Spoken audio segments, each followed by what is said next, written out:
বসন্তের সকালে যখন সূর্যের আলো ফোটার কথা, তখন আমেরিকার রাজপথগুলোতে ফুটে উঠেছে প্রতিবাদের আগুন।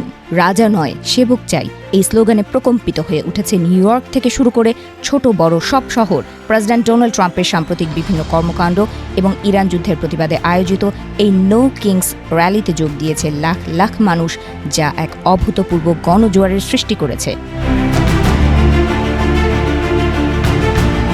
মিনেসোটার সেন্ট পল এলাকায় স্টেট ক্যাপিটালের সামনে তিল ধারণের জায়গা ছিল না। হাজার হাজার মানুষ কাঁধে কাঁধ মিলিয়ে দাঁড়িয়ে জানান দিচ্ছিল তাদের ক্ষোভের কথা। অনেকের হাতে ছিল উল্টো করে ধরা আমেরিকার জাতীয় পতাকা, যা ঐতিহাসিকভাবে চরম সংকট ও দুর্দশার প্রতীক হিসেবে ব্যবহৃত হয়। আয়োজকদের দাবি, এবারের আন্দোলনে অংশগ্রহণকারীর সংখ্যা অতীতের সব রেকর্ড ছাড়িয়ে প্রায় কোটিতে পৌঁছতে পারে।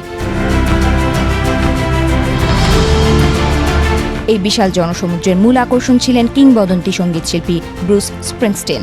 গিটারের ঝংকারে তিনি গেয়ে ওঠেন স্ট্রিটস অফ মিনিয়াপলিস। গান শুরুর আগে আবেগঘন কণ্ঠে তিনি স্মরণ করেন ফেডারেল এজেন্টদের গুলিতে নিহত রেনি গুড এবং অ্যালেক্স প্রেটিকে। স্প্রিংস্টিন বলেন, এই দুঃস্বপ্ন এবং আমেরিকান শহরগুলোর ওপর আক্রমণ আমরা আর সহ্য করব না।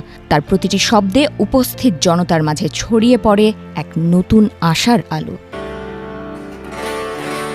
Well, this past winter, federal troops brought death and terror to the streets of Minneapolis. Well, they picked the wrong city. প্রতিবাদের এই ঢেউ শুধু ডেমোক্র্যাট অধ্যুষিত ব্লু স্টেটগুলোতেই সীমাবদ্ধ ছিল না। ক্যানসাসের টপিকায় বিক্ষোভকারীরা ট্রাম্পকে বেবি ট্রাম্প সাজিয়ে ব্যঙ্গাত্মক মিছিল বের করে। এমনকি আইডাহোর মতো রিপাবলিকান দুর্গেও হাজারো মানুষ রাস্তায় নেমেছে। আয়োজকদের মতে বিক্ষোভকারীদের 2/3 এসেছেন বড় বড় শহরগুলোর বাইরে থেকে, যা প্রমাণ করে ট্রাম্পের নীতির বিরুদ্ধে ক্ষোভ এখন গ্রাম থেকে শহরে সর্বত্র ছড়িয়ে পড়েছে। এদিকে ওয়াশিংটন ডিসিতে লিঙ্কন মেমোরিয়াল থেকে ন্যাশনাল মল পর্যন্ত হাজার হাজার মানুষের মিছিল রাজপথ দখল করে নেয়। সেখানে বিক্ষোভকারীদের হাতে থাকা প্ল্যাকার্ডে লেখা ছিল, মুকুট নামাও হে সংসাজা রাজা, এবং শাসন পরিবর্তন শুরু হোক ঘর থেকেই।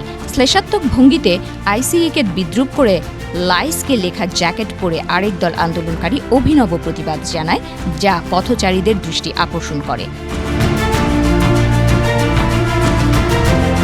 হোয়াইট হাউস অবশ্য এই বিশাল গণবিক্ষোভকে খুব একটা গুরুত্ব দিতে নারাজ।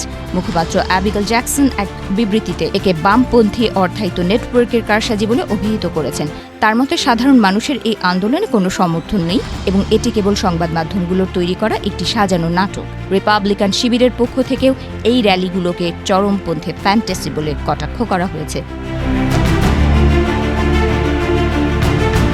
আটলান্টিকের ওপারে ইউরোপেও প্রতিবাদের সুর ছিল একই রকম চড়া। লন্ডনের রাজপথে হাজার হাজার মানুষ বর্ণবাদ রুখে দাও এবং ইরান যুদ্ধ বন্ধ করো স্লোগানে মুখর ছিল। প্যারিসের বাস্তিল দুর্গের সামনে জড়ো হওয়া শত শত আমেরিকান ও ফরাসি নাগরিক ট্রাম্পের পররাষ্ট্রনীতির কঠোর সমালোচনা করেন।